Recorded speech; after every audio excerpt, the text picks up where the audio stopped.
Kau nak? Apa kau tuduh aku penipu? Habis kau ni apa? Kau penipu?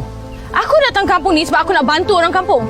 Kau Kau jangan nak konon-konon dengan aku, Hei. Nama pun Cik Cinta Sari. Nama pun nama penipu. Tu memang nama betul aku. Tak percaya? Tak apa aku tunjuk IC aku, Tak payahlah. Tak payah nak tunjuk IC, tak payah nak tipu orang kampung. Dengan ni apa, perniagaan kau ni kan? Lupakan je lah. Kau ni siapa? Polis? Budak kampung macam kau ni aku kenal sangatlah. Tak ada kerja merayap sana sini cari salah orang. Kalau betul pun kenapa?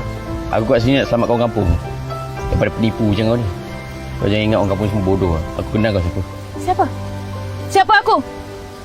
Baik, macam ni. Saya sendiri yang akan carikan tempat terbaik untuk perniagaan solar awak. Tak payah.